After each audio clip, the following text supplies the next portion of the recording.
Back to my YouTube channel ನಮ್ಮ ಮಕ್ಕಳಿಗಾಗಿ by Veena Krishna. Monsoon ಬಂದಿದೆ. ಮಕ್ಕಳಿಗೆ ಕೋಲ್ಡು, ಕಾಫು, ನೆಗಡಿ, ಕೆಮ್ಮು, ಜ್ವರ ಎಲ್ಲ ಕಾಮನ್. ಒಂದು ಮಕ್ಕಳಿಗೆ ಶಾಲೆಯಲ್ಲಿ ಬಂತು ಅಂತಂದ್ರೆ ಆ ಒಂದು ಕ್ಲಾಸಲ್ಲಿ ಮಗುಗೆ ಹರಡೋದು ಇಟ್ಸ್ ಕಂಪ್ಲೀಟ್ಲಿ ನಾರ್ಮಲ್. ಅಂಡ್ ಈ ಮಾನ್ಸೂನ್ ಅದೇ ರೀತಿ ಅಲ್ವಾ, ಫ್ಲೂಸ್ ಜಾಸ್ತಿ ಇರುತ್ತೆ. ಅಂಡ್ ಈಗ ಡೆಂಗ್ಯೂ ಬಂತು ಹೋಗ್ತಾ ಇದೆ. ಅದರ್ ವೈರಸಸ್ ಆರ್ ಗೆಟಿಂಗ್ ಬರುವಂತಹ ಚಾನ್ಸಸ್ ಸಹ ಜಾಸ್ತಿ ಇರುತ್ತೆ. ಸೊ ಮಕ್ಕಳಿಗೆ ಈ ಟೈಮಲ್ಲಿ ನಾವು ಹೋಮ್ ರೆಮಿಡೀಸ್ ನ ಯಾವ್ಯಾವ್ದನ್ನ ಮಾಡಬೇಕು ಅಂಡ್ ಯಾವ ಹೋಮ್ ರೆಮಿಡೀಸ್ ಮಾಡಿದ್ರೆ ಮಕ್ಕಳಿಗೆ ಯಾವ ರೀತಿ ಒಳ್ಳೇದಾಗುತ್ತೆ ಅಂಡ್ ಈ ಎಲ್ಲ ಹೋಮ್ ರೆಮಿಡೀಸ್ ನ ನಾನು ನಿಮ್ ಜೊತೆ ಶೇರ್ ಮಾಡ್ತಿದ್ದೀನಿ. ಎಸ್, 15+ ಅಷ್ಟು ಹೋಮ್ ರೆಮಿಡೀಸ್ ನ ನಿಮ್ ಜೊತೆ ಶೇರ್ ಮಾಡ್ತಿದ್ದೀನಿ. ಅಂಡ್ ಈ ಹೋಮ್ ರೆಮಿಡೀಸ್ ನ ನೀವು ನಿಮಗೆ ಯಾವುದು ಮಾಡುವಂತಹ ಒಂದು ಅವೈಲಬಿಲಿಟಿ ನಿಮಗೆ ಸಿಗತ್ತೆ ಅಥವಾ ನಿಮಗೆ ಯಾವುದು ಈಸಿ ಆಗುತ್ತೆ ಅಂಡ್ ನಿಮ್ಮ ಮಗುಗೆ ಯಾವುದು ಸೂಟ್ ಆಗುತ್ತೆ ಅಂಡ್ ಆಲ್ಸೋ ನಿಮಗೆ ಯಾವುದು ಬೆಸ್ಟ್ ಅನ್ಸುತ್ತೆ ಅದನ್ನ ನೀವು ಟ್ರೈ ಮಾಡಬಹುದು. ಇದನ್ನ ಎಲ್ಲಾನು ಟ್ರೈ ಮಾಡ್ಬೇಕಾ, ಒಂದೇ ಸಲ ಎಲ್ಲಾ 16 ಟ್ರೈ ಮಾಡ್ಬೇಕಾ? It's not like that. ಅಂತಂದ್ರೆ ಅಂದ್ರೆ ಮಗುಗೆ ಈಗ ಎಕ್ಸಾಂಪಲ್ ಒಂದು ಹೋಮ್ ರೆಮಿಡಿ ಮಗುಗೆ ಸೆಟ್ ಆಗ್ಬೋದು, ಇನ್ನೊಂದು ಹೋಮ್ ರೆಮಿಡಿ ಸೆಟ್ ಆಗದೆ ಇರ್ಬೋದು. ಸೊ ನಿಮ್ಮ ಮಗುವಿನ ಒಂದು ಬಾಡಿಗೆ ಯಾವ್ದು ಸೂಟ್ ಆಗುತ್ತೋ ಅದನ್ನ ನೋಡ್ಕೊಂಡು ಆ ಹೋಮ್ ರೆಮಿಡಿನ ನೀವು ನಿಮ್ಮ ಮಕ್ಕಳಿಗೆ ಟ್ರೈ ಮಾಡಿ. And this is very important to understand. ಏನಂತಂದ್ರೆ ಈ ಹೋಮ್ ರೆಮಿಡಿನೇ ಮಾಡ್ಕೊಂಡು ನೀವು ಮಾಡಿ ಮಗುಗೆ ತುಂಬಾ ಹುಷಾರಿಲ್ಲ ಅಂತಂದ್ರೆ you should not wait. Immediate ಆಗಿ ನೀವು ನಿಮ್ಮ ಒಂದು ಹೆಲ್ತ್ ಪ್ರಾಕ್ಟೀಷನರ್ಸ್ ಅಥವಾ ನಿಮ್ಮ ಪೀಡಿಯಾಟ್ರಿಷಿಯನ್ ನ ಕನ್ಸಲ್ಟ್ ಮಾಡೋದು ತುಂಬಾ ಇಂಪಾರ್ಟೆಂಟ್ ಆಗುತ್ತೆ. ಹೋಮ್ ರೆಮಿಡೀಸ್ ಅನ್ನೋದು ಒಂದು ಏನಂತ ಹೇಳ್ತಾರೆ, ಯುದ್ಧ ಕಾಲದಲ್ಲಿ ಶಸ್ತ್ರಾಭ್ಯಾಸ ಅಲ್ಲ. ಇದು precaution is better than cure ಅಂತ ಏನ್ ಹೇಳ್ತೀವಲ್ಲ. ಸೊ ಮಗುಗೆ ಒಂದ್ ಸ್ವಲ್ಪ ಯಾಕೋ ಮಗು ಜಾಸ್ತಿ ಅಕ್ಷಿ ಆಗ್ತಿದೆ, ಕಣ್ಣಲ್ಲೆಲ್ಲ ನೀರು ಬರ್ತಿದೆ ಅಂದಾಗ ಮಗು ಕೋಲ್ಡ್ ಆಗುತ್ತೆ, ಜ್ವರ ಬರುತ್ತೆ ಅನ್ನುವಂತಹ ಸಿಂಪ್ಟಮ್ಸ್ ಇದೆಲ್ಲ ನಮಗೆ ಗೊತ್ತಾಗುತ್ತೆ. ಸೊ ಅವಾಗ ನಾವು ಈ ಹೋಮ್ ರೆಮಿಡೀಸ್ ನ ಮಾಡಿದ್ರೆ severity of that particular flu ಇರ್ಬೋದು, ಜ್ವರ ಇರ್ಬೋದು, ಕೆಮ್ಮು ಇರ್ಬೋದು ಕಡಿಮೆ ಆಗ್ಬೋದು. ಮಗು ತುಂಬಾ ಸುಸ್ತಾಗಿದೆ, ಜ್ವರ 1 or 2 ಅಷ್ಟಿದೆ, ಅವಾಗ ನಾವು ಹೋಮ್ ರೆಮಿಡಿ ಖಂಡಿತವಾಗ್ಲೂ ಮಗುಗೆ ವರ್ಕ್ ಆಗೋದಿಲ್ಲ. ಸೊ ಅವಾಗ ನೀವು ಮಗುನ ಹಾಸ್ಪಿಟಲ್ ಕರ್ಕೊಂಡು ಹೋಗ್ಲೇಬೇಕಾಗತ್ತೆ. ಸೊ ಮಗುಗೆ ಸ್ವಲ್ಪ ನೆಗಡಿ ಇದೆ, ಆ ಟೈಮಲ್ಲಿ ನೀವು ಹೋಮ್ ರೆಮಿಡೀಸ್ ನ ಟ್ರೈ ಮಾಡಬಹುದು. ಅಂಡ್ ಈ ಟೈಮಲ್ಲಿ ಕಷಾಯಗಳನ್ನ ಅಂತಂದ್ರೆ ಮಾನ್ಸೂನ್ ಟೈಮಲ್ಲಿ ಅಂದ್ರೆ ಎಲ್ಲಾ ಕಡೆ ಫ್ಲೂ ಇದೆ, ಎಲ್ಲಾ ಕಡೆ ಜ್ವರ ಬರ್ತಿದೆ ಅಂತ ಅನ್ನುವಂತಹ ಟೈಮಲ್ಲಿ ಕೆಲವು ಹೋಮ್ ರೆಮಿಡೀಸ್ ಗಳಿದೆ. ಅಂತಹದನ್ನ ನೀವು ಮನೆಯಲ್ಲಿ ಮಗುಗೆ ಜ್ವರ ಇದ್ರೇನೆ ಟ್ರೈ ಮಾಡಬೇಕು ಅಂತ ಏನಿಲ್ಲ, ಕೋಲ್ಡ್ ಇದ್ರೇನೆ ಟ್ರೈ ಮಾಡಬೇಕು ಅಂತ ಏನೂ ಇಲ್ಲ. ಕೆಲವು ಹೋಮ್ ರೆಮಿಡೀಸ್ ಗಳನ್ನ ನಾವು ಅವಾಗವಾಗ ವೀಕ್ಲಿ ಒನ್ಸ್ ಅಥವಾ ವೀಕ್ಲಿ ಟ್ವೈಸ್ ಈ ರೀತಿ ಮಗುಗೆ ಮಾಡ್ಕೊಂಡು ಬಂದ್ರೆ ಮಗುವಿನ ಇಮ್ಯುನಿಟಿ ಚೆನ್ನಾಗಿ ಡೆವಲಪ್ ಆಗುತ್ತೆ. That is more important. So let's start from the first. ಮೊದಲನೇ ಹೋಮ್ ರೆಮಿಡಿ ಯಾವುದು ಅಂತಂದ್ರೆ ನಾನು ಕಂಪ್ಲೀಟ್ ನೋಟ್ ಮಾಡ್ಕೊಂಡು ಇಟ್ಕೊಂಡಿದ್ದೀನಿ ನನ್ನ ಒಂದು ಯೂಟ್ಯೂಬ್ ಫ್ಯಾಮಿಲಿ ಮೆಂಬರ್ಸ್ ಜೊತೆ ನಾನು ಶೇರ್ ಮಾಡೋದಕ್ಕೆ. So I will be just ನೋಡಿ ಹೇಳ್ತೀನಿ, ಏನಕ್ಕಂತಂದ್ರೆ ಯಾವ್ದನ್ನು ಮಿಸ್ ಆಗಬಾರ್ದು, ಯಾವ ಪ್ರಪೋರ್ಷನ್ ಸಹ ಮಿಸ್ ಆಗಬಾರ್ದಲ್ವಾ.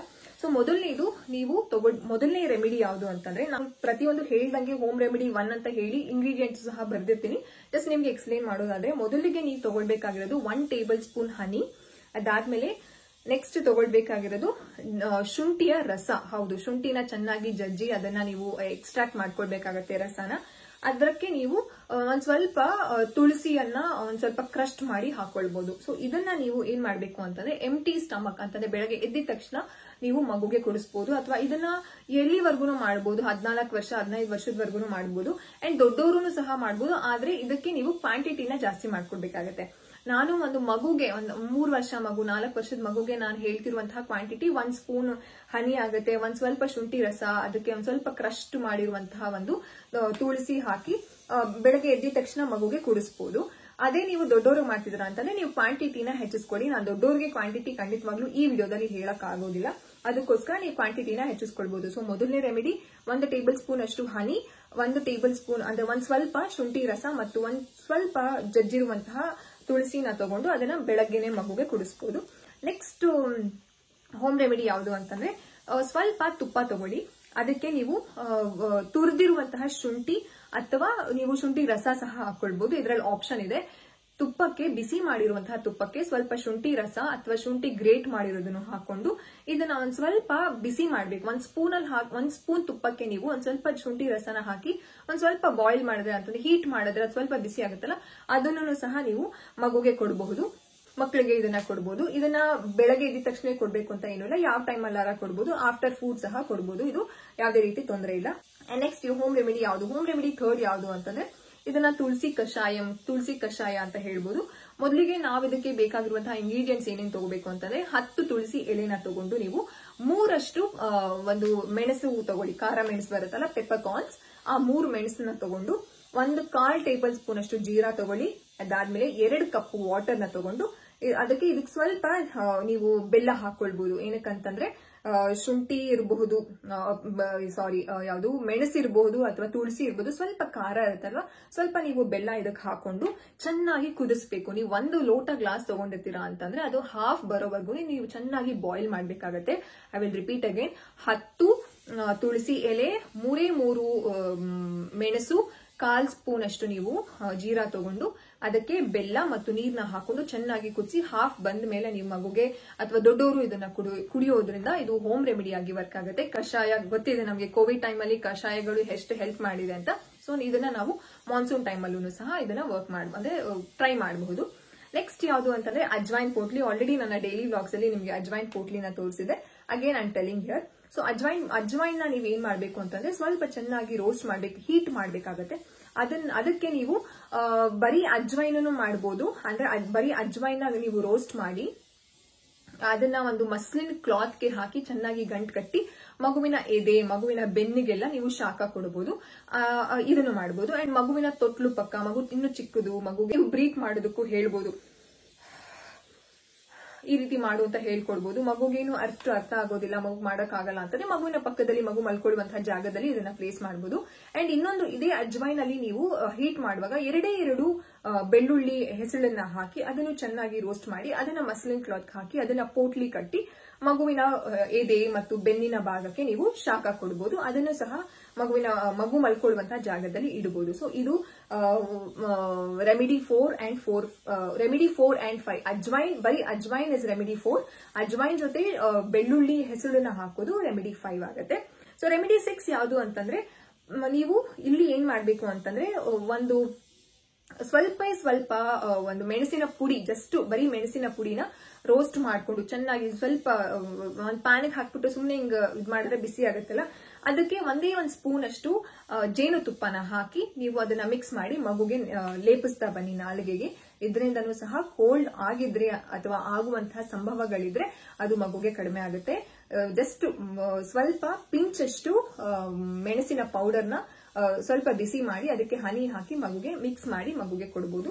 ನೆಕ್ಸ್ಟ್ ಹೋಮ್ ರೆಮಿಡಿ ಯಾವುದು ಅಂತಂದ್ರೆ, 7th ಹೋಮ್ ರೆಮಿಡಿ ಯಾವುದು ಅಂತಂದ್ರೆ ಟರ್ಮರಿಕ್. ಹೌದು, ಅರಿಶಿಣ ಮತ್ತು ಬೆಲ್ಲ ಮತ್ತು ಹನಿ ಅಂತಂದ್ರೆ ಜೇನುತುಪ್ಪ, ಇದನ್ನೆಲ್ಲಾನು ಮಿಕ್ಸ್ ಮಾಡಿ ನಾವು ಲಡ್ಡೂಸ್ ಮಾಡ್ಕೊಳ್ಬಹುದು. ಅಂತಂದ್ರೆ ಸ್ವಲ್ಪ ಅರಿಶಿಣ ಅಂತಂದ್ರೆ ಇದಕ್ಕೆ ನೀವು ತಗೊಳ್ಬೇಕಾಗಿರೋದು ಆರ್ಗ್ಯಾನಿಕ್ ಅರಿಶಿಣ ತಗೊಳ್ಳಿ, ಅಥವಾ ಅರಿಶಿಣದ ಕೊಂಬು ತಂದು ಮನೆಯಲ್ಲಿ ಅದನ್ನ ಕುಟ್ಟಿ ಪುಡಿ ಮಾಡಿ ಅದನ್ನ ನೀವು ಸ್ವಲ್ಪ ಹಾಕೊಂಡು ಒಂದ್ ಸ್ವಲ್ಪ ಅದಕ್ಕೆ ಬೆಲ್ಲ ಹಾಕಿ ಅದಕ್ಕೆ ಸ್ವಲ್ಪ ಹನಿ ಹಾಕಿ ಅದನ್ನ ಇಷ್ಟಿಷ್ಟಪ್ಪ ಒಂದು ಬಟಾಣಿ ಕಾಳಷ್ಟು ನೀವು ಅದನ್ನ ಮಾಡಿ ಮಗುಗೆ ದಿನಾಗ್ಲೂ ಒಂದೊಂದ ಕೊಡ್ತಾ ಬಂದ್ರು ಸಹ ಮಗುಗೆ ಇಮ್ಯುನಿಟಿ ಚೆನ್ನಾಗಿ ಡೆವಲಪ್ ಆಗುತ್ತೆ. ನೆಕ್ಸ್ಟ್ ಹೋಮ್ ರೆಮಿಡಿ 8 ಯಾವುದು ಅಂತಂದ್ರೆ, ಇದಕ್ಕೆ ನೀವು ತಗೊಳ್ಬೇಕಾಗಿರೋದು 1/4 ಕಪ್ ಅಷ್ಟು ಸಾಸಿವೆ ಎಣ್ಣೆ ತಗೊಳ್ಳಿ. ಸಾಸಿವೆ ಎಣ್ಣೆ ತಗೊಂಡು ಇದಕ್ಕೆ ನೀವು ಗಾರ್ಲಿಕ್ ಅಂತಂದ್ರೆ ಈ ಬೆಳ್ಳುಳ್ಳಿ ಇರುತ್ತಲ್ಲ ಅದನ್ನ ಕ್ರಶ್ ಮಾಡಿ ಹಾಕಿ, 3 ರಿಂದ 4 ಬೆಳ್ಳುಳ್ಳಿನ ಕ್ರಶ್ ಮಾಡಿ ಹಾಕಿ ಇದಕ್ಕೆ ನೀವು ಒಂದ್ ಸ್ವಲ್ಪ ಅಜ್ವೈನ್ ಸಹ ಹಾಕ್ಬೋದು. ಇದನ್ನೆಲ್ಲಾನು ಹಾಕಿ ಇದನ್ನ ಚೆನ್ನಾಗಿ ನೀವು ಕುದಿಸ್ಬೇಕಾಗತ್ತೆ. ಅಂದ್ರೆ ನೀವು ಈ ಎಣ್ಣೆಗೆ ನೀವು ಸಾಸಿವೆ ಎಣ್ಣೆಗೆ ಒಂದು 5 ರಿಂದ 6 ಅಥವಾ 7 ರಿಂದ 8 ಕ್ರಶ್ಡ್ ಗಾರ್ಲಿಕ್ ನ ಹಾಕಿ ಚೆನ್ನಾಗಿ ಕುಟ್ಟಿ ಅದಕ್ಕೆ ಅಜ್ವೈನ್ ಹಾಕಿ ಆ ಎಣ್ಣೆನ ಚೆನ್ನಾಗಿ ಬಾಯ್ಲ್ ಮಾಡಿ, ಚೆನ್ನಾಗಿ ಕುದಿಸಿ ಎಣ್ಣೆನ ಅದನ್ನ ನೀವು ಸ್ಟ್ರೈನ್ ಮಾಡ್ಕೊಂಡು ಫಿಲ್ಟರ್ ಮಾಡ್ಕೊಂಡು ಸ್ವಲ್ಪ ಕೂಲ್ ಡೌನ್ ಆದ್ಮೇಲೆ ಮಗುಗೆ ಮಸಾಜ್ ಮಾಡೋದಕ್ಕೆ ಶುರು ಮಾಡಿ. ಚೆಸ್ಟ್ ಇರ್ಬೋದು, ಫೀಟ್ ಇರ್ಬೋದು, ಅಂಗಾಲು ಅಂತ ಹೇಳ್ತೀವಲ್ಲ, ಸೊ ಅದಕ್ಕೆಲ್ಲ ನೀವು ಸಾಸಿವೆ ಎಣ್ಣೆನ ಮಕ್ಕಳಿಗೆ ಈ ರೀತಿ ಯೂಸ್ ಮಾಡೋದ್ರಿಂದ, ಮಕ್ಕಳಿಗೆ ಮಸಾಜ್ ಮಾಡೋದ್ರಿಂದ ಮಕ್ಕಳಿಗೆ ಕೋಲ್ಡ್ ಆಗೋದು ಕಡಿಮೆ ಆಗುತ್ತೆ. ಕೋಲ್ಡ್ ಆಗಿದ್ರು ಸಹ ಇದು ಒಳ್ಳೇದು. ಸಾಸಿವೆ ಎಣ್ಣೆ ತುಂಬಾ ಒಳ್ಳೇದು. ಸಾಸಿವೆ ಎಣ್ಣೆಗೆ ಒಂದು 5 ರಿಂದ 6, 7 ರಿಂದ 8 it depends on the babies age. So ಅದನ್ನ ಬೆಳ್ಳುಳ್ಳಿ ಹೆಸಳನ್ನ ಹಾಕಿ ಒಂದ್ ಸ್ವಲ್ಪ ಅಜ್ವೈನ್ ಹಾಕಿ ಚೆನ್ನಾಗಿ ಕುದಿಸಿ ಅದನ್ನ ಫಿಲ್ಟರ್ ಮಾಡಿ ಅದನ್ನ ಕೂಲ್ ಡೌನ್ ಆದ್ಮೇಲೆ ಮಗುವಿನ ಅಂಗಾಲು, ಚೆಸ್ಟ್, ಕತ್ತು ಇಲ್ಲಿ ಎಲ್ಲ ಹಚ್ಚಬಹುದು ಮಗುಗೆ. ನೆಕ್ಸ್ಟ್ 9th ಯಾವ್ದು ರೆಮಿಡಿ ಅಂತಂದ್ರೆ, ನೀವು 1 ಸ್ಪೂನ್ ತುಪ್ಪನ ಚೆನ್ನಾಗಿ ಬಿಸಿ ಮಾಡ್ಕೊಳ್ಳಿ. ಯಾಕಂದ್ರೆ ಸ್ಪೂನ್ ಹಾಕಿ ಸ್ವಲ್ಪ ಬಿಸಿ ಆಗ್ಲಿ, ಅದಕ್ಕೆ 2 ಬೆಳ್ಳುಳ್ಳಿ ಹಾಕಿ ಅದಕ್ಕೆ ನೀವು ಏನ್ ಮಾಡ್ಬೇಕು ಅಂತಂದ್ರೆ ಅದು ಒಂದ್ ಸ್ವಲ್ಪ ತಣ್ಣಗಾದ್ಮೇಲೆ ಅದನ್ನ ಮಕ್ಕಳಿಗೆ ಕೈ ಕಾಲ್ಗೂ ಸಹ ಹಚ್ಚಬಹುದು ಮತ್ತು ದೊಡ್ಡ ಮಕ್ಕಳಿಗೆ ತಿನ್ನಿಸಲೂಬಹುದು. ಅಂತಂದ್ರೆ ದೊಡ್ಡ ಮಕ್ಕಳು 7 ವರ್ಷ 8 ವರ್ಷ ಮಕ್ಕಳು ಆರಾಮಾಗಿ ತಿಂತಾರೆ, ಬೆಳ್ಳುಳ್ಳಿನ ಅಗದು ತಿಂತಾರೆ, ಅವ್ರಿಗೆ ಫ್ಲೇವರ್ ಇಷ್ಟ ಆಗುತ್ತೆ ಅಂತಂದ್ರೆ ತುಪ್ಪಕ್ಕೆ ಬೆಳ್ಳುಳ್ಳಿ ಹಾಕಿದ್ರೆ ಖಂಡಿತವಾಗ್ಲೂ ಅದು ರುಮ ಚೆನ್ನಾಗಿರುತ್ತೆ. ಮಕ್ಕಳಿಗೆ ಅದನ್ನ ಬೆಳ್ಳುಳ್ಳಿನ ಅಗದು ತಿನ್ನು ಅಂತ ಹೇಳಿದ್ರೆ ತಿಂತಾರೆ ಕೆಲವು ಮಕ್ಕಳುಗಳು. ಅದನ್ನು ಸಹ ಮಾಡಬಹುದು ನಾವು ಮಕ್ಕಳಿಗೆ.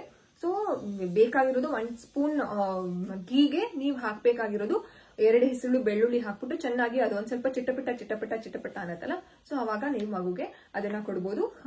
ತಿಂದೇ ಇರುವಂತಹ ಮಕ್ಕಳಿಗೆ ನೀವು ಏನ್ ಮಾಡ್ಬೇಕು ಅಂತಂದ್ರೆ ಆ ಒಂದು ತುಪ್ಪ ಅಂದ್ರೆ ಆರದ್ಮೇಲೆ ಅದನ್ನ ಇಲ್ಲಿಗೆಲ್ಲ ಹಚ್ಬೋದು. ಎದೆ ಭಾಗ, ಬೆನ್ನಿನ ಭಾಗ, ಅಂಗೈ, ಅಂಗಾಲ್ಗೆ ಮಕ್ಕಳಿಗೆ ಹಚ್ಬೋದು. ನೆಕ್ಸ್ಟ್ 10th ರೆಸಿಪಿ ಯಾವ್ದಪ್ಪ ಅಂತಂದ್ರೆ ಇದಕ್ಕೆ ನಿಮಗೆ ಬೇಕಾಗಿರೋದು, ನೀವಿದಕ್ಕೆ ಶುಂಠಿಯ ಒಂದು ತುರಿನೂ ತಗೊಳ್ಬಹುದು, ಗ್ರೇಟೆಡ್ ಶುಂಠಿನೂ ತಗೊಳ್ಬಹುದು, ಅಥವಾ ಶುಂಠಿ ಎಕ್ಸ್ಟ್ರಾಕ್ಟ್ ನ ತಗೊಂಡು ಪೊಮೊಗ್ರನೇಟ್ ಜ್ಯೂಸ್, ಹೌದು ದಾಳಿಂಬೆ ರಸನ ತಗೊಂಡು ಇದಕ್ಕೆ ಎಷ್ಟೇ ಪ್ರಪೋರ್ಷನ್ ತಗೋಬೇಕಪ್ಪ ದಾಳಿಂಬೆ ರಸ ಅಂತಂದ್ರೆ ನೀವು 1 ಸ್ಪೂನ್ ಅಷ್ಟು ಅಂತಂದ್ರೆ ನಾನು ಜಸ್ಟ್ ಹೇಳ್ತಿದ್ದೀನಿ, ನೀವು 2 ಡ್ರಾಪ್ ಅಷ್ಟು ಶುಂಠಿ ರಸ ತಗೊಂಡಿದ್ದೀರಾ ಅಂತಂದ್ರೆ 10 ಡ್ರಾಪ್ ಅಷ್ಟು ನೀವು ದಾಳಿಂಬೆ ರಸ ತಗೊಳ್ಬೇಕಾಗುತ್ತೆ. 1:5 ರೇಷಿಯೋ, 5 ಪಟ್ಟಷ್ಟು ಜಾಸ್ತಿ ನೀವು ದಾಳಿಂಬೆ ರಸನ ತಗೊಳ್ಬೇಕಾಗುತ್ತೆ. 1 ಸ್ಪೂನ್ ನೀವೇನಾದ್ರೂ ಶುಂಠಿ ರಸ ತಗೊಂಡಿದ್ರ ಅಂತಂದ್ರೆ 5 ಸ್ಪೂನ್ ನೀವು ದಾಳಿಂಬೆ ರಸ ತಗೋಬೇಕು. ಸೊ 1:2 ರೇಷಿಯೋ ಇದನ್ನ ತಗೊಂಡು ನೀವು ಮಕ್ಕಳಿಗೆ ಕುಡಿಸ್ತಾ ಬನ್ನಿ. ಸೊ ಇದು ತುಂಬಾ ಚೆನ್ನಾಗಿ ವರ್ಕ್ ಆಗುತ್ತೆ. ನೆಕ್ಸ್ಟ್ 11th ರೆಸಿಪಿ ಯಾವುದು ಅಂತಂದ್ರೆ ಹೋಮ್ ರೆಮಿಡಿ. ನೀಲಗಿರಿ ಎಣ್ಣೆನ ಮಗುಗೆ ತುಂಬಾ ಕೋಲ್ಡ್ ಆಗಿದೆ, ತುಂಬಾ ಗೊರ ಅಂತ ಅಂತಿದೆ ಅಂದಾಗ ನೀಲಗಿರಿ ಎಣ್ಣೆ ಇರುತ್ತಲ್ಲ ಅದನ್ನ ಒಂದು ಕಾಟನ್ಗೆ ಡಿಪ್ ಮಾಡಿ ಅದನ್ನ ಮಗು ಮಲ್ಕೊಳ್ಳುವಂತಹ ಬೆಡ್ ಹತ್ರ ಇಡಿ. ಸೊ ಈ ನೀಲಗಿರಿ ಎಣ್ಣೆಯಲ್ಲಿ ಅಂತಹ ಶಕ್ತಿ ಇದೆ. ಕೋಲ್ಡ್, ಕಾಫ್ ಏನೇ ಇದ್ರೂ ಮಗುಗೆ ಇದು ಅಂದ್ರೆ ಮಗುವಿನ ಒಂದು ಬ್ರೀತಿಂಗ್ಗೆ ಈಸಿ ಆಗುತ್ತೆ. ಯಾವುದೇ ರೀತಿ ಗೊರ ಸೌಂಡ್ ಇದ್ರೆ ಅದು ಕಡಿಮೆ ಆಗುವಂತಹ ಶಕ್ತಿ ಈ ನೀಲಗಿರಿ, ಕಡಿಮೆ ಮಾಡುವಂತಹ ಶಕ್ತಿ ಈ ನೀಲಗಿರಿ ಎಣ್ಣೆಗಿದೆ. ಸೊ ನೀವು ಅದನ್ನು ಮಾಡಬಹುದು. ನೆಕ್ಸ್ಟ್ 12th ರೆಮಿಡಿ ಯಾವುದು ಅಂತಂದ್ರೆ ಮಕ್ಕಳಿಗೆ ಅವಾಗ ಹಾಟ್ ರಸಮ್, ಬಿಸಿ ಬಿಸಿ ರಸಂನ ಮನೆಯಲ್ಲಿ ರಸಂ ರೈಸ್ ನ ಕೊಡಬಹುದು ಕೋಲ್ಡ್ ಆದಾಗ, ಅಥವಾ ವೀಕ್ಲಿ ಒನ್ಸ್ ಮಕ್ಕಳಿಗೆ ಇದಕ್ಕೆ ನಾವು ಏನೇನು ಹಾಕಿರ್ತೀವಿ, ಬೆಳ್ಳುಳ್ಳಿ ಹಾಕಿರ್ತೀವಿ ಮತ್ತು ಪೆಪ್ಪರ್ ಮತ್ತು ಜೀರಾ ಹಾಕಿರ್ತೀವಲ್ಲ. ಸೊ ಇದು ಅಂದ್ರೆ ತುಂಬಾ ಒಳ್ಳೇದು, ಮಕ್ಕಳಿಗೆ ಕೋಲ್ಡ್ ಆಗೋದಿಲ್ಲ. ಕೋಲ್ಡ್ ಆದ್ರೂ ಇದು ಸ್ವಲ್ಪ ಅವಾಯ್ಡ್ ಮಾಡುತ್ತೆ. ಅದಕ್ಕೋಸ್ಕರ ಹಾಟ್ ರಸಂನ ನೀವು ಸೂಪ್ ತರ ಕೊಡ್ಬೋದು ಮಕ್ಕಳಿಗೆ, ರಸಂ ರೈಸ್ ನ ಕೊಡ್ಬೋದು. ಅಂಡ್ ನೆಕ್ಸ್ಟ್ ಯಾವುದು ಅಂತಂದ್ರೆ ನೀವು ಮಕ್ಕಳಿಗೆ ಚಕ್ಕೆ ಪೌಡರ್ ನ ಮಕ್ಕಳ ಒಂದು ಊಟದಲ್ಲಿ ಆಡ್ ಮಾಡಿ, ಪಾರೇಜ್ಗೆ ನೀವು ಆಡ್ ಮಾಡಬಹುದು. ಕೆಲವು ಸ್ವೀಟ್ಸ್ ಗಳಿಗೂ ಸಹ ಚಕ್ಕೆ ಹಾಕ್ತಿವಲ್ಲ, ಚಕ್ಕೆ ಪೌಡರ್ ನ ಹಾಕ್ತಿವಲ್ಲ, ಸೊ ಚಕ್ಕೆನೂ ಸಹ ಈ ಮಸಾಲೆ ಪದಾರ್ಥ ಚಕ್ಕೆ ಇದೆಯಲ್ಲ ಅದನ್ನು ಸಹ ಮಕ್ಕಳಿಗೆ ಒಂದು good home remedy, avoid cold and cough in children. Next home remedy 14ನೇ ಹೋಮ್ ರೆಮಿಡಿ ಯಾವುದು ಅಂತಂದ್ರೆ ಮಕ್ಕಳಿಗೆ ತುಂಬಾ ಕಾಫ್ ಇದೆ, ತುಂಬಾ ಕೆಮ್ಮು ಜಾಸ್ತಿ ಆಗ್ತಿದೆ ಅಂತಂದ್ರೆ ಈ ಹಣ್ಣು ಕೊಡಿ. ಯಾವ್ದಪ್ಪ ಆ ಹಣ್ಣು ಅಂತಂದ್ರೆ ಪೈನಾಪಲ್. ಎಸ್, ಪೈನಾಪಲ್ ಮಕ್ಕಳಿಗೆ ತುಂಬಾ ಚೆನ್ನಾಗಿ ಒಂದು ವರ್ಕ್ ಆಗುತ್ತೆ. ಮಕ್ಕಳಿಗೆ ಕೆಮ್ಮಿದ್ರೆ ಅಂದ್ರೆ ನಾವು ನಾವು ಅಂತಂದ್ರೆ ತುಂಬಾ ಜನ ಅರ್ಥ ಮಾಡ್ಕೊಂಡಿರೋ ಮೂಢನಂಬಿಕೆ ಏನು ಅಂತಂದ್ರೆ ಹಣ್ಣು ಕೊಟ್ಟಿದ ತಕ್ಷಣ ಮಗುಗೆ ಕೆಮ್ಮು ಜಾಸ್ತಿ ಆಗುತ್ತೆ ಅಂತ. ಹೌದು, ಯಾವುದೇ ಒಂದು ಇದು ಏನೇ ಒಂದು ಪ್ರಾಬ್ಲಮ್ ದೇಹದಲ್ಲಿ ಇದ್ರೂ ಅದು ಜಾಸ್ತಿ ಆಗಿನೇ ಕಡಿಮೆ ಆಗೋದು. ನಾವು ಮಾತ್ರೆ ತಗೊಂಡಿದ ತಕ್ಷಣ ಅದು ಆಲ್ ಆಫ್ ಎ ಸಡನ್ ಕಡಿಮೆ ಆಗೋದಿಲ್ಲ. ಅದೇ ರೀತಿ ಹೋಮ್ ರೆಮಿಡೀಸ್ ಸಹ ಮಕ್ಕಳಿಗೆ ತುಂಬಾ ಕೆಮ್ಮಿದೆ ಅಂತ ಅಂದಾಗ ನೀವು ಪೈನಾಪಲ್ ನ ಮಕ್ಕಳಿಗೆ ಕೊಡಿ. ಕೆಮ್ಮು ಜಾಸ್ತಿ ಆಗ್ತಾ ಆಗ್ತಾ ಆಗ್ತಾ ಕಂಪ್ಲೀಟ್ ಆಗಿ ಕೆಮ್ಮು ಕಡಿಮೆ ಆಗುತ್ತೆ. ಸೊ ನೀವು ಇದನ್ನ ಟ್ರೈ ಮಾಡಬಹುದು. And next home remedy, and next 16th home remedy ಯಾವ್ದಪ್ಪ ಅಂತಂದ್ರೆ ಮಗುಗೆ ಕೆಮ್ಮಾಗಿದೆ ಅಥವಾ ಕೋಲ್ಡ್ ಆಗಿದೆ, ತುಂಬಾ ಗೊರ ಅಂತಿದೆ ಅಂದಾಗ ಮಗುಗೆ ಒಂದು ಪಿಲ್ಲೋ ಕೊಡಿ. ಅಂತಂದ್ರೆ ಮಗು ಒಂದು ನಾರ್ಮಲ್ ಪಿಲ್ಲೋ ಬಳಸ್ತಿದೆ ಡೈಲಿ ಅಂತಂದಾಗ ಇನ್ನೊಂದ್ ಸ್ವಲ್ಪ ಮಗುವಿನ ಒಂದು ತಲೆನ ಎಲಿವೇಟ್ ಮಾಡಿ. ಈಗ ಎಕ್ಸಾಂಪಲ್ ಮಗು ಇಷ್ಟು ಒಂದು ಇದ್ರಲ್ಲಿ ಮಲ್ಕೊಂತಿದೆ ಅಂತಂದ್ರೆ ಇನ್ನೊಂದ್ ಸ್ವಲ್ಪ ಇಷ್ಟು ಮಾಡಿ ಮಲಗಿಸಿ. ಅಂತಂದ್ರೆ ಸ್ಟ್ರೇಟ್ ಅಲ್ಲ, ಎಲಿವೇಟ್ ಅಂತಂದ್ರೆ ಒಂದ್ ಸ್ವಲ್ಪ ಹೈಟ್ ಮಾಡಿ ಮಲಗಿಸಿ ಅಂತ I am trying to tell. Elevate ಮಾಡೋದ್ರಿಂದ, ಸ್ವಲ್ಪ ಮಗುವಿನ ಒಂದು ತಲೆಯನ್ನ ಎತ್ತರ ಮಾಡಿ ಮಲಗಿಸೋದ್ರಿಂದ ಕೆಮ್ಮು, ಕಾಫು ನೈಟ್ ಅಲ್ಲಿ ಬರೋದು ಕಡಿಮೆ ಆಗುತ್ತೆ. ನೀವು ಅಬ್ಸರ್ವ್ ಮಾಡಿರೋಂಗೆ ಮಕ್ಕಳಿಗೆ ಕೆಮ್ಮಾದಾಗ ನೈಟ್ ಹೊತ್ತೇ ಜಾಸ್ತಿ ಕೆಮ್ತಿರ್ತಾರೆ. ಸೊ ನೀವು ಈ ರೀತಿ ಪಿಲ್ಲೋನ, ಒಂದು ಎಕ್ಸ್ಟ್ರಾ ಪಿಲ್ಲೋ ಅಥವಾ ಒಂದು ಚಿಕ್ಕ ಸಾಫ್ಟ್ ಪಿಲ್ಲೋನ ಹೆಚ್ಚಿಗೆ ಮಾಡೋದ್ರಿಂದ, ಮಕ್ಕಳಿಗೆ ಎಲಿವೇಟ್ ಮಾಡಿ ಮಲಗಿಸೋದ್ರಿಂದ ಕೆಮ್ಮು ಕಡಿಮೆ ಆಗುತ್ತೆ. ಕೆಮ್ಮು ಸ್ವಲ್ಪ ಬರೋದು ಅವಾಯ್ಡ್ ಆಗುತ್ತೆ ನೈಟ್ ಟೈಮ್ ಅಲ್ಲಿ. ಅಂಡ್ ನೆಕ್ಸ್ಟ್ ಹೋಮ್ ರೆಮಿಡಿ ಯಾವ್ದಪ್ಪ ಅಂತಂದ್ರೆ ಇದು ಕಂಪ್ಲೀಟ್ಲಿ ಆಯುರ್ವೇದ. ಇದನ್ನ ನಾವು ಅದಿತಿಗೆ ಫ್ರಮ್ ಬರ್ತ್ ಯೂಸ್ ಮಾಡ್ತಾ ಇದೀವಿ, ಈಗ್ಲೂ ಅದನ್ನ ಯೂಸ್ ಮಾಡ್ತೀವಿ. ಅದು ಯಾವ್ದು ಅಂತಂದ್ರೆ ನಿಮಗೆ ಆಯುರ್ವೇದ ಸ್ಟೋರ್ಸ್ ಅಲ್ಲಿ ಸೀತೋಫಲಾದಿ ಚೂರ್ಣ ಅಂತ ಸಿಗುತ್ತೆ. ಇದು ಒಂದು ಕಂಪ್ಲೀಟ್ ಚೂರ್ಣ. ಇದನ್ನ ನೀವು ಹನಿಗೆ ಮಿಕ್ಸ್ ಮಾಡಿ, ಎಕ್ಸಾಂಪಲ್ 1/4 ಚಮಚದಷ್ಟು ಸೀತೋಫಲಾದಿ ಚೂರ್ಣನ ತಗೊಂಡು ಸ್ವಲ್ಪ ಹನಿನ ಮಿಕ್ಸ್ ಮಾಡಿ ಇದನ್ನ ಮಕ್ಕಳಿಗೆ ಕೆಮ್ಮು ಬಂದಾಗ, ಅದಿತಿಗೆ ಇದೇ ರೀತಿ ನಾವು ಯೂಸ್ ಮಾಡ್ತಿರೋದು. ಅದಿತಿ ಯಾವಾಗ್ಲೂ ಒಂದ್ಸಲ ಕೆಮ್ತಿದ್ದಾರೆ ಅಂತ ಅಂದಾಗ ನಾನು ಇಮಿಡಿಯೇಟ್ ಆಗಿ ಸೀತೋಫಲಾದಿ ಚೂರ್ಣನ ಹನಿ ಜೊತೆ ಮಿಕ್ಸ್ ಮಾಡಿ ಕೊಟ್ರೆ ನೆಕ್ಸ್ಟ್ ಕೆಮ್ಮೆ ಇರೋದಿಲ್ಲ. ಸೊ ಅಷ್ಟು ಎಫೆಕ್ಟಿವ್ ಆಗಿ ವರ್ಕ್ ಆಗುತ್ತೆ. I can definitely give you 100 out of 100 for this Sitopaladi churna. ನಮ್ಮ ಮನೆಯಲ್ಲಿ ಅದಿತಿ ಹುಟ್ಟದಾಗಿಂದ ಸೀತೋಫಲಾದಿ ಚೂರ್ಣ ಯಾವಾಗ್ಲೂ ಸ್ಟೋರ್ಡ್ ಆಗಿ ಇಟ್ಟಿರ್ತೀವಿ ಕೋಲ್ಡ್ಗೋಸ್ಕರ. ಅಂಡ್ ನನಗೂ ಅದು ವರ್ಕ್ ಆಗಿದೆ, ಕ್ರೂವಿಗೂ ಸಹ ವರ್ಕ್ ಆಗಿದೆ. ಸೊ ಸೀತೋಫಲಾದಿ ಚೂರ್ಣನ ನೀವು ಕೊಡ್ಬೋದು. ಅಂಡ್ ನೆಕ್ಸ್ಟ್ ಹೋಮ್ ರೆಮಿಡಿ ಯಾವುದು ಅಂತಂದ್ರೆ ನೆಕ್ಸ್ಟ್ ಹೋಮ್ ರೆಮಿಡಿ ಯಾವುದು ಅಂತಂದ್ರೆ ಮಕ್ಕಳಿಗೆ ಕೋಲ್ಡ್ ಆಗಿದೆ ಅಥವಾ ಇನ್ನೇನು ಕೋಲ್ಡ್ ಬರ್ತಿದೆ ಅನ್ನುವಂತಹ ಟೈಮಲ್ಲಿ ಅಜ್ವೈನ್ ಅನ್ನ ನೀವು 1 ಲೀಟರ್ ನೀರಿಗೆ ಅಜ್ವೈನ್ 2-3 ಸ್ಪೂನ್ ಹಾಕಿ ಚೆನ್ನಾಗಿ ಬಿಸಿ ಮಾಡಿ ಅಂತಂದ್ರೆ ಕುದಿಸಿ ಆರಿರುವಂತಹ ನೀರಿನ ಮಕ್ಕಳಿಗೆ ಹೈಡ್ರೇಷನ್ಗೆ ಅಜ್ವೈನ್ ವಾಟರ್ನ ಕೊಡೋದ್ರಿಂದ ಕೋಲ್ಡ್ ಕಾಫು ಮಾನ್ಸೂನ್ ಟೈಮಲ್ಲಿ ಬರುವಂತಹ ಫ್ಲೂಸ್ ಎಲ್ಲ ಇದರಿಂದ ಕಡಿಮೆ ಆಗುತ್ತೆ ಅಂಡ್ ಹೈಡ್ರೇಷನ್ ಸಹ ಚೆನ್ನಾಗುತ್ತೆ. ಮಕ್ಕಳಿಗೆ ಫೀವರ್ ಇದ್ದಾಗ ಹೈಡ್ರೇಷನ್ ಮಾಡೋದು ತುಂಬಾ ಇಂಪಾರ್ಟೆಂಟ್ ಆಗುತ್ತೆ. ಅಂಡ್ ನಾವು we are come to the last part of the video. Last ಒಂದು ಇದು ಯಾವುದು ಅಂತಂದ್ರೆ ಬೇಸನ್ ಶೀರಾ ಅಥವಾ ಕಡಲೆ ಹಿಟ್ಟಿನ ಶೀರಾ ಅಂತ ಕರಿಬಹುದು. ಸೊ ಏನಪ್ಪಾ ಬೇಕು ಈ ಒಂದು ಇದಕ್ಕೆ ಅಂತಂದ್ರೆ ಇದಕ್ಕೆ ಬೇಕಾಗಿರೋದು 1 ಟೇಬಲ್ ಸ್ಪೂನ್ ಅಷ್ಟು ತುಪ್ಪ ಬೇಕಾಗುತ್ತೆ. ಅದಾದ್ಮೇಲೆ 3 ಟೇಬಲ್ ಸ್ಪೂನ್ ಅಷ್ಟು ಕಡಲೆ ಹಿಟ್ಟು ಬೇಕಾಗುತ್ತೆ. ಅದಾದ್ಮೇಲೆ 1 ಕಪ್ ಅಷ್ಟು ಹಾಲನ್ನ ತಗೊಳ್ಳಿ. ಅದಾದ್ಮೇಲೆ ಸ್ವಲ್ಪ 1/4 ಚಮಚದಷ್ಟು ಅರಿಶಿಣ ಅಂಡ್ ನೆಕ್ಸ್ಟ್ ಒಂದೇ ಒಂದು ಪಿಂಚು ಪೆಪ್ಪರ್ ಅಂತಂದ್ರೆ ಮೆಣಸು. ಅದಾದ್ಮೇಲೆ ಸ್ವಲ್ಪ ಜಾಗರಿ ಅಂತ 1/4 ಕಪ್ನ ಹಾಕೊಳ್ಬಹುದು ನೀವು. ಇದನ್ನೆಲ್ಲಾನು ಚೆನ್ನಾಗಿ ಮಿಕ್ಸ್ ಮಾಡಿ ಲಾಸ್ಟ್ ಅಲ್ಲಿ ಏಲಕ್ಕಿನ ಹಾಕೊಂಡು ಮಗುಗೆ ಶೀರಾ ತರ ಕೊಡಿ. ಇದರಿಂದನೂ ಸಹ ಮಕ್ಕಳಿಗೆ ಆಗಿರುವಂತಹ ಒಂದು ಕೋಲ್ಡ್ ಖಂಡಿತವಾಗ್ಲೂ ಕಡಿಮೆ ಆಗುತ್ತೆ. ಹೌದು, ಎಸ್. ಸೊ ಇದು ಎಲ್ಲಾನು ಹೋಮ್ ರೆಮಿಡೀಸ್. ಎಲ್ಲಾನು ಮಕ್ಕಳಿಗೆ ಒಂದೇ ದಿನ ಟ್ರೈ ಮಾಡ್ಬೇಕಾ? ನೋ. ಎಲ್ಲಾನು ನಾವು ಟ್ರೈ ಮಾಡ್ಬೇಕಾ? ನೋ. ನಿಮ್ಮ ಮಗುವಿಗೆ ನಿಮಗೆ ಯಾವುದು ಬೆಸ್ಟ್ ಅನ್ಸುತ್ತೆ, ನಿಮ್ಮ ಮಗುವಿಗೆ ಯಾವುದು ಸೂಟ್ ಆಗುತ್ತೆ ಅದನ್ನ ನೀವು ಟ್ರೈ ಮಾಡಿ. ಅದು ಖಂಡಿತವಾಗ್ಲೂ ವರ್ಕ್ ಆಗೇ ಆಗುತ್ತೆ. ಅಂಡ್ ಇವತ್ತು ಒಂದ್ ಮಾಡೋದು, ನಾಳೆ ಒಂದ್ ಮಾಡೋದು, ನಾಡಿದ್ದು ಒಂದ್ ಮಾಡೋದು, ಯಾವುದು ವರ್ಕ್ ಆಗಿಲ್ಲ ಅಂತ ಹೇಳೋದು ಆ ತಪ್ಪನ ಮಾಡಕ್ ಹೋಗ್ಬೇಡಿ. Wait for 1 to 2 days. ಅದರಿಂದ ಖಂಡಿತವಾಗ್ಲೂ ನಿಮ್ಗೆ ಎಫೆಕ್ಟ್ ಗೊತ್ತಾಗುತ್ತೆ. ಯಾವುದೇ ಒಂದು ಮಾಡಿದ್ರೆ ಒಂದ್ ವೀಕ್ ಅಥವಾ 3 to 4 days ನೀವು ಕಂಟಿನ್ಯೂಸ್ ಆಗಿ ಮಾಡಿ. ಅದರಿಂದಾನೇ ನಿಮ್ಗೆ ಎಫೆಕ್ಟ್ ಇದೆಯಾ ಇಲ್ವಾ ಅಂತ ಗೊತ್ತಾಗೋದು. ಒಂದಿನ ಮಾಡಿ ಎಫೆಕ್ಟ್ ಬರುತ್ತಾ, ಎಫೆಕ್ಟಿವ್ ಇದೆಯಾ ಅನ್ನೋದು ನಿಮ್ಗೆ ಗೊತ್ತಾಗೋದಿಲ್ಲ. ಸೊ ಈ ಎಲ್ಲ ಹೋಮ್ ರೆಮಿಡೀಸ್ ನ ಟ್ರೈ ಮಾಡಿ. ಏನೇ ಡೌಟ್ಸ್ ಇದ್ರು, ಏನೇ ನಿಮಗೆ ಸಲಹೆ, ನಿಮ್ಮ ಅಭಿಪ್ರಾಯಗಳು ಅಥವಾ ನಿಮ್ಮ ಒಂದು ಪ್ರಶ್ನೆಗಳಿಗೆ ಕಾಮೆಂಟ್ ಸೆಕ್ಷನ್ ಅಲ್ಲಿ ನಿಮಗೆ ಒಂದು ಉತ್ತರ ಸಿಗುತ್ತೆ. ಕಾಮೆಂಟ್ ಸೆಕ್ಷನ್ ಅಲ್ಲಿ ನಿಮ್ಮ ಒಂದು ಪ್ರಶ್ನೆನ ಹಾಕ್ಬೋದು, ಅದಕ್ಕೆ ನಾನು ರಿಪ್ಲೈ ಮಾಡ್ತೀನಿ. ಸೊ ನೀವಿನ್ನೂ ನನ್ನ ಚಾನೆಲ್ ನ ಸಬ್ಸ್ಕ್ರೈಬ್ ಮಾಡ್ಕೊಂಡಿಲ್ಲ ಅಂತಂದ್ರೆ ಇಲ್ಲೇ ಸಬ್ಸ್ಕ್ರೈಬ್ ಮಾಡ್ಕೊಳ್ಳಿ. ಅಂಡ್ ನೆಕ್ಸ್ಟ್ ವಿಡಿಯೋದಲ್ಲಿ ನಾನು ಇದೇ ರಿಲೇಟೆಡ್ ಈ ಒಂದು ಮಾನ್ಸೂನ್ ಹೋಮ್ ರೆಮಿಡೀಸ್ ರಿಲೇಟೆಡ್ ವಿಚಾರವಾಗಿ ಯಾವ ಹಣ್ಣನ್ನ ಮಾನ್ಸೂನ್ ಟೈಮ್ ಅಲ್ಲಿ ಕೊಡಬೇಕು, ಯಾವ ತರಕಾರಿನ ಕೊಡಬೇಕು, ಯಾವ ಬೇಳೆಕಾಳು, ಮಕ್ಕಳ ಆಹಾರದಲ್ಲಿ ಮಾನ್ಸೂನ್ ಟೈಮ್ ಅಲ್ಲಿ ಕೋಲ್ಡ್ ಕಾಫ್ ಜ್ವರ ಬರುತ್ತಲ್ಲ ಈ ಟೈಮಲ್ಲಿ ಅದನ್ನ ಅವಾಯ್ಡ್ ಮಾಡೋದಕ್ಕೆ ಯಾವ ಆಹಾರನ ಮಕ್ಕಳಿಗೆ ಜಾಸ್ತಿ ಕೊಟ್ಟಾಗ ಅಂದ್ರೆ ತಡೆಗಟ್ಟುವಂತಹ ಶಕ್ತಿ ಯಾವ ಆಹಾರಕ್ಕಿದೆ, ಅಂದ್ರೆ ಇಮ್ಯುನಿಟಿನ ಬೂಸ್ಟ್ ಮಾಡುವಂತಹ ಒಂದು ಶಕ್ತಿ ಯಾವ ಆಹಾರಕ್ಕಿದೆ ಅನ್ನುವಂತಹ ಒಂದು ಮಾಹಿತಿನ ನಾನು ಇನ್ನೊಂದು ವಿಡಿಯೋದಲ್ಲಿ ತಗೊಂಡ್ ಬರ್ತೀನಿ. Until then, take care all of you. Love you all. Please don't forget to subscribe to my channel.